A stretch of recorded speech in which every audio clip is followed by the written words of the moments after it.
You open the direct deposit notification, and the number finally matches the life you pictured back when the promotion was just a rumor down the hall. Rent in a better neighborhood suddenly looks reachable. A newer car, one that doesn't need a mechanic every few months, seems affordable for the first time in your adult life. Grocery delivery, a cleaning service twice a month, a gym with an actual trainer instead of a free app, all of it fits, at least on paper, into the income you now bring home. None of these choices looks reckless by itself. Each one is a small, sensible upgrade paid for by a bigger paycheck. But 3 months later, the account somehow looks almost the same as it did before the raise. Except now, if the job disappeared tomorrow, the payments supporting nearly everything you just built would keep arriving anyway.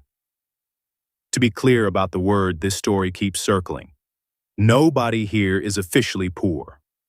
That word has a specific legal meaning in the United States, tied to pre-tax family income compared against a defined threshold, and it has nothing to do with a six-figure household. What this episode is actually chasing is a different kind of poverty. Owning far less than your lifestyle assumes you own, with almost nothing standing behind you if the income ever stops. That condition can exist quietly inside a household that looks from the outside like the definition of success. Here's the distinction almost nobody spells out, and it's the one this whole story is built around. A salary is a flow, money that keeps arriving only as long as you keep showing up to earn it. Wealth is a stock. Whatever is left once every asset you own gets added up and every debt you owe gets subtracted. And liquidity is time. Specifically, how many months your life could keep running if that flow suddenly stopped. A bigger paycheck is a genuine, real advantage for building wealth.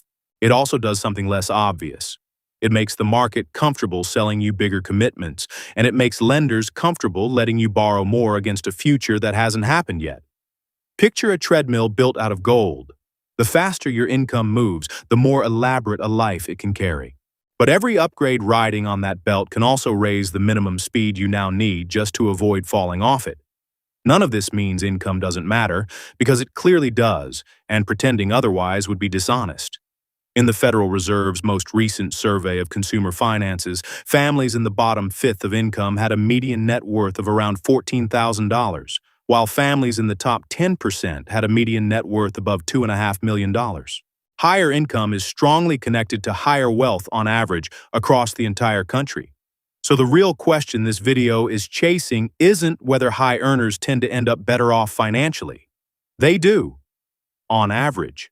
It's how a meaningful minority of high earners still end up completely dependent on their next paycheck landing exactly on schedule. Say the raise is real, and so is the apartment tour that comes with it. Bigger windows, an extra bedroom, an assigned parking spot instead of a nightly hunt for street parking. The leasing office runs the numbers and the rent clears comfortably against the new salary. A few weeks later, it's a dealership, not an apartment. A car that doesn't rattle at highway speed, financed over 6 years instead of paid for outright. Each of these rooms and each of these payments is individually reasonable. What changes is what happens to them once they're signed. A grocery bill can shrink the week money gets tight. A signed lease and an auto loan cannot. The moment a flexible want turns into a contractual obligation, it stops behaving like ordinary spending and starts behaving like fixed infrastructure. Something the rest of every future paycheck now has to support, whether the year ahead turns out to be good or bad. Underneath almost every household budget, there are really 3 layers competing for that same paycheck. The first covers basic needs: food, utilities, getting to and from work. The second is flexible consumption: takeout, travel, subscriptions that could be paused tomorrow without much damage. The third, and the one this story cares about most, is spending that hardens into obligation. A bigger mortgage or lease, a financed vehicle, insurance premium sized to a bigger life, membership fees, and service contracts that quietly renew every single month. While the paycheck keeps landing on time, all 3 layers blend together into something that simply feels like the new normal. It's only once the income stops that the difference between flexible and contractual becomes impossible to ignore. For most households, a salary functions the way sales revenue functions inside a company. It is the dominant engine driving everything else. It arrives first as a gross number, then loses a slice to taxes and payroll deductions before it ever becomes spendable cash. Some households also collect income from savings, investments, or rental property. But for the person at the center of this story, a paycheck is still nearly the entire operation. The share of every raise that ends up as savings, investments, or debt paid down is the central variable this story follows. Call it a wealth conversion rate. It isn't an official government statistic, it's simply a way of naming the fraction of new income that turns into something you would still own if the job vanished tomorrow, instead of something you now owe every month, whether the job exists or not. Here's the part that turns a bigger paycheck into something closer to a loaded instrument than a safety net. Lenders don't only look at how much money sits in your account. When they evaluate a mortgage, an auto loan, or a credit line, one measure they may use is the debt-to-income ratio, your total monthly debt payments divided by your gross monthly income. Raise the income, hold the existing debt steady, and that ratio improves automatically on paper before you have saved a single extra dollar. The same raise that could have become liquid savings, assets, or debt paid down can just as easily be redirected through that exact same arithmetic into a bigger mortgage, a pricier car, and a fresh stack of monthly payments. A raise doesn't just hand you more money. It hands you more room to owe more money, and those two things are not the same thing at all. No single person designs this outcome on purpose. A mortgage officer isn't trying to trap anyone. She's following underwriting rules that say a bigger income supports a bigger loan, and by every rule she's been given, approving that loan is simply doing her job correctly. A car dealer isn't plotting anything either. He's offering the longest loan term the bank will allow because a lower monthly payment is genuinely easier to sell and a higher income genuinely qualifies for a higher amount financed. Each institution evaluates the transaction through its own underwriting lens, checking the debt it already knows about and approving what fits its own rules. But none of them is responsible for designing the resilience of the lifestyle those separate approvals collectively create. It's only from the outside, watching the mortgage, the auto loan, the insurance premium, and the subscription bill all get approved for the same person within the space of a single year, that the pattern becomes visible. The raise didn't just increase what one person could spend. It increased what an entire chain of institutions, each looking at only its own piece, was willing to let that person owe. Once this cycle starts moving, it tends to accelerate rather than settle into place. Government spending data shows just how far apart daily life can look at different points on the income ladder. In the Bureau of Labor Statistics' most recent consumer expenditure survey, households in the bottom fifth of the income distribution spent an average of roughly $35,000 a year, while households in the top fifth, a group that started around $156,000 in pre-tax income, spent an average of about $150,000, more than 4 times as much. That gap by itself doesn't prove that any single person's spending automatically rises in lockstep with every raise they receive. But separate academic research, tracking the same families over 2 decades using annual income and spending data, found that when a household's income growth sped up, its consumption growth tended to speed up right alongside it, and that relationship held even inside the higher income part of the sample. Not only among families living closer to the edge. Growth genuinely helps, and none of this is an argument against earning more. A larger income creates a bigger potential surplus, makes saving mathematically easier, and lets a household absorb one bad month without lasting damage. At the same time, growth quietly expands what looks affordable. The universe of homes, cars, and financing products the market is willing to hand you gets larger the moment your paycheck does. A household that scales its spending exactly as fast as its income starts to resemble a company with impressive quarterly revenue and almost no cash reserve behind it, thriving as long as the sales keep arriving, and dangerously exposed the moment they slow down. The danger was never any single purchase. It's what happens once enough of those purchases start propping each other up. A bigger apartment often demands a car because the commute is longer now and the neighborhood isn't walkable. A more demanding job justifies the cleaning service and the food delivery because there's no time left to cook or clean after the hours it takes to earn the salary in the first place.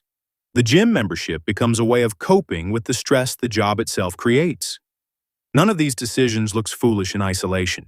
Together, they start to resemble personal infrastructure, a set of interlocking commitments that keep the current version of a life running, and that can be expensive, slow, or socially painful to dismantle quickly. Breaking the lease may trigger fees or continued rent obligations. Sell the financed car and the bank may still be owed the difference. The upgrades don't just cost money going forward. They quietly cost the option to shrink fast if shrinking is ever necessary. One caution belongs here before the story goes further. Most of the numbers behind this idea describe household income, not one individual's salary, and a household can include a second earner or income that has nothing to do with a paycheck at all. $100,000 also buys a very different life in a small city than it does in a place where rent alone consumes half of it, or in a household carrying the cost of childcare on top of everything else. None of that erases the mechanism. It just means the specific number matters less than what happens to whatever number a person actually has, which is exactly why this story keeps returning to a conversion rate instead of a magic salary figure that supposedly marks the line into safety. Whatever the paycheck happens to be, the same fork in the road shows up eventually. Does the next dollar of a raise become something owned or something owed? So is any of this more than an unusually persuasive hypothetical? Survey data on American households suggests the fragility is real, even if it remains a minority experience rather than the norm. In the Federal Reserve's 2025 survey of household economics and decision-making, 59% of adults in families earning at least $100,000 a year said they usually or always had money left over at the end of the month. That also means a meaningful share did not. About a quarter said only sometimes, and roughly 1 in 7 said rarely or never, despite an income level most people would call comfortable. In that same survey, 75% of adults in that income group said they had a dedicated emergency fund large enough to cover 3 months of expenses, which means 1 out of every 4 did not. And among people in that bracket who carry a credit card, 37% said they had carried a balance from 1 month into the next at least once over the previous year. Earlier research from the Consumer Financial Protection Bureau, focused specifically on higher earners, found something even sharper. Among consumers with family income above $100,000 who said they didn't have the savings they felt they needed for an emergency, roughly a third said their finances controlled their life, almost the same share as consumers earning between $20,000 and $40,000 a year who did have the savings they considered adequate. Put plainly, a comfortable salary without a matching cushion behind it can feel every bit as constraining as a modest salary with one. The number on the paycheck did not tell the whole story. The cushion behind it was strongly associated with whether that income felt like control or constraint. Picture the same evening playing out 2 different ways for someone who once celebrated that first bigger paycheck. In one version, dinner is in a nice apartment, the new car is parked outside, and after the plates are cleared, the laptop opens anyway, because the mortgage, the lease on the car, and 3 separate subscriptions all renew whether or not this month felt easy.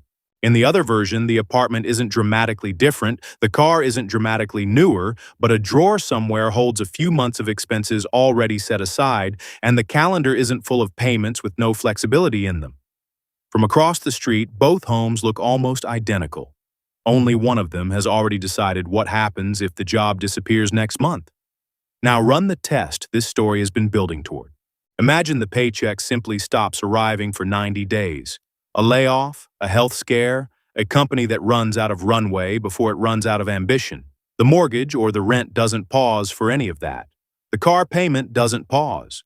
The insurance premiums, the subscriptions, the minimum payments on any revolving debt, none of it pauses either. The real test was never whether this life could be afforded while the salary kept showing up on time. It's whether 90 days without it forces someone into revolving credit, a rushed sale of whatever they own, or acceptance of the very first replacement income offered, on whatever terms happen to come attached to it. Picture 2 people who each take home $9,000 a month after everything is withheld.